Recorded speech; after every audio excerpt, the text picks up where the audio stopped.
diciamo, mi facilita il compito il fatto che la prima a parlare sia Cristina Dondi, dato che essendo nota a tutti, quindi non devo presentarla, insomma è quasi la padrona di casa qui in questi appartamenti.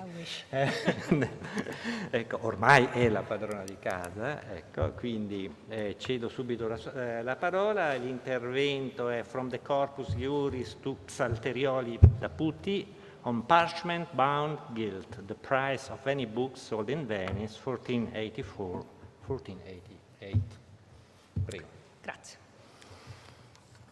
You're all probably familiar with the Zornale of Venetian bookseller Francesco De Madiis, a ledger which records the sales of printed books in Venice between 1484 and 1488.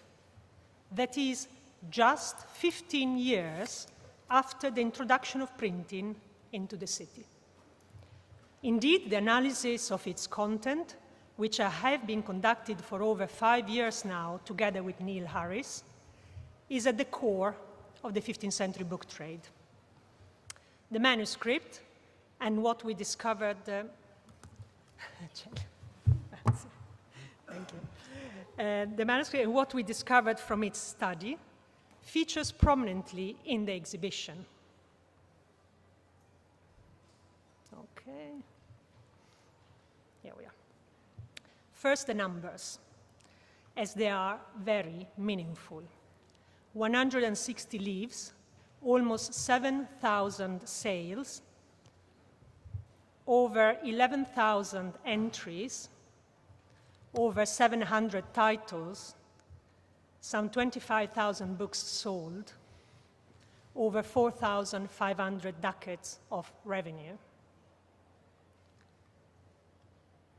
These are the entries, which can include, as you can see, multiple copies, which can be sold together with other books in bulk sales. This explains the different sets of numbers I've just given to you.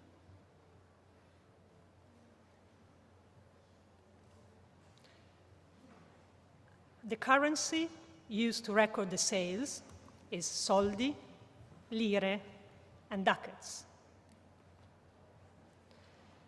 These are the real coins used at the time from the collection of the Correr Museum, which you will see in the exhibition, selected by their curator, Dr. Cristina Crisafulli, with the advice of Dr. Alan Stahl of Princeton University Library. A soldo, you see on your left, 20 soldi made 1 lira, 124 lire made a ducat. From the work of Susan Connell, a PhD at the Warburg Institute, we know that 15 soldi was the daily wage of an ordinary builder in Venice in this period, and that 28 soldi was the daily wage of a master builder. Now, in the Zornale, we have about 1,160 sales of books whose price is under 10 soldi. That is under the daily wage of an unskilled laborer. These are also the books most sold in the ledger. The works are several, and I've listed most of them in the handout which you should have. So what I've listed and I've arranged in the handout are by the largest number of copies sold and cheapest. And in red are the ones I will now discuss. The cheapest and best-seller work by far is the Psalteriolo da puti, an elementary grammar book for children to teach them how to read. 659 copies are sold at a price of 4 soldi down to 1 soldo if sold in multiple copies or bulk sale. Incidentally, this edition by Rattold is one of 2 surviving copies in the world of this work today.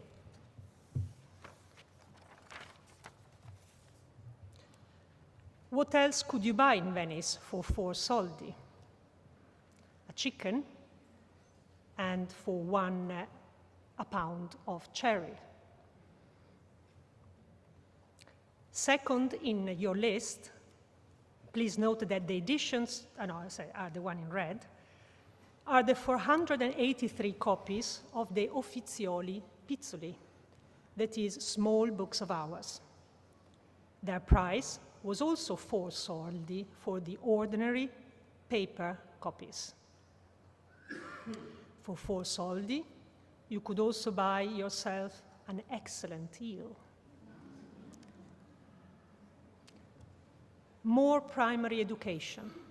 258 copies of Donatus are sold for 5 soldi each.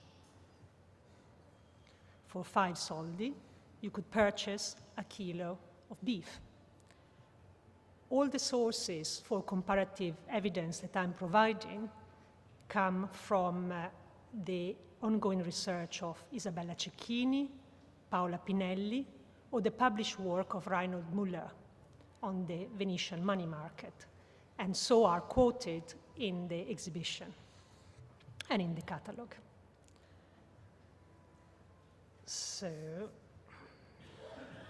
252 copies of Grammar of Guarino Veronese are sold for 4 soldi each. With the same amount, you could buy a packet of sugar, un cartoccio di zucchero.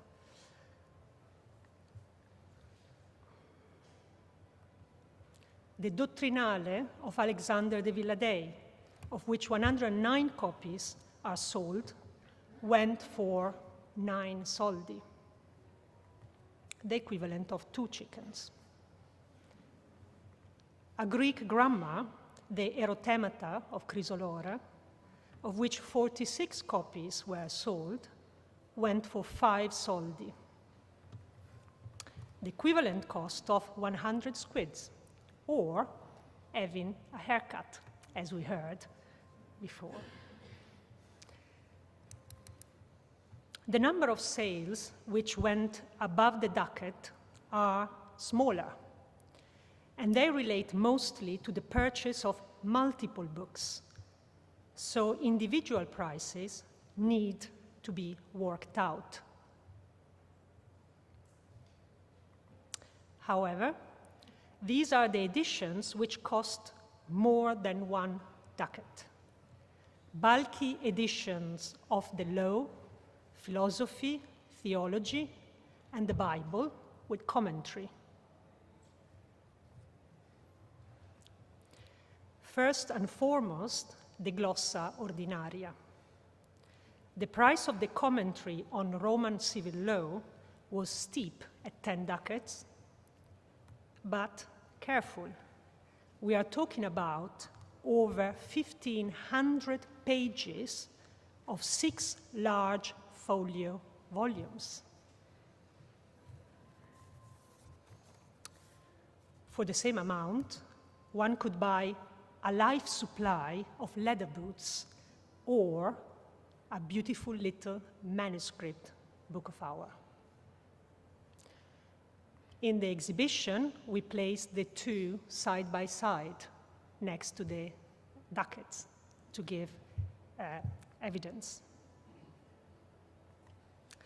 The majority of the sales, however, relate to between 1 and 2 lire, or 20 and 40 soldi.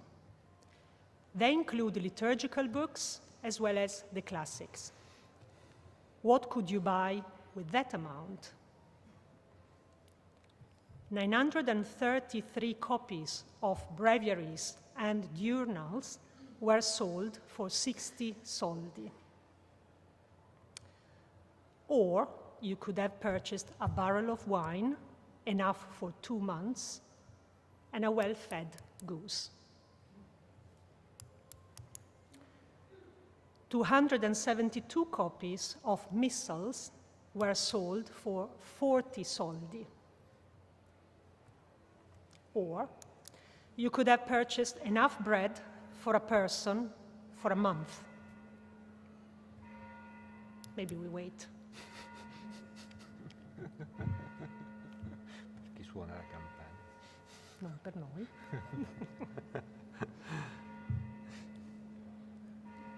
$12.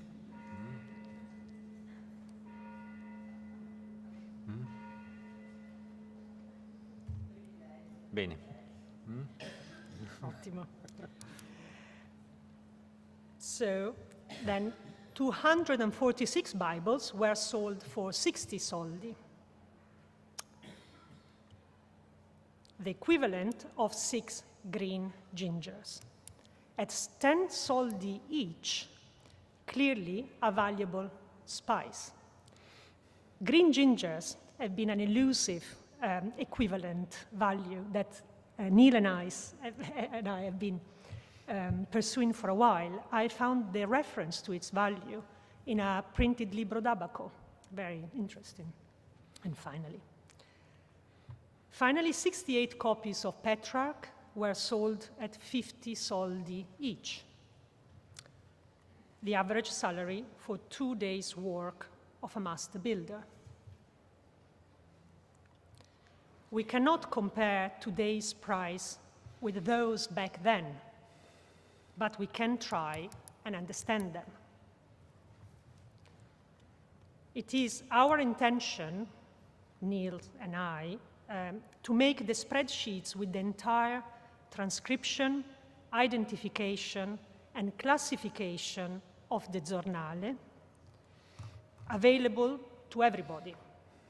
They have an entry number, we see starting from the left-hand side, a computer-friendly date, the number of books bought every day, a count of the days, the original date, whether an edition has been identified by us with certainty or probability or possibility, the edition ISTC number, and the standard author and title. Further, the text as it is written in the Zornale, the number of copies sold, whether there is other information provided, like I've given it to such and such, the prices divided in ducats, lire, and soldi, the global price, the price per copy. When multiples are sold, we need to work out the individual components. Exactly, whether it is bound, is part of a group sale, the number of books sold in each sale, whether it is on parchment, called carta bona, or with illustration, with decoration, or gold tool.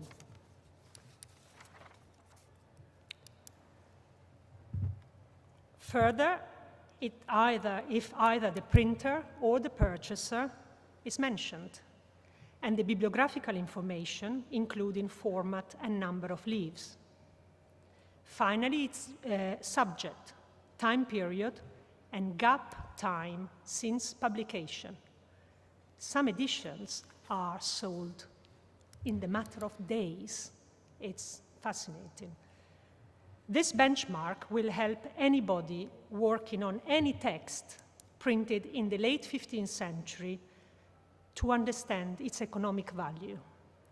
It will also provide economic historians with the good quality, extensive, measurable sets of data that they can crunch in the way they are accustomed. Data that cannot and should not be ignored any longer. Thank you.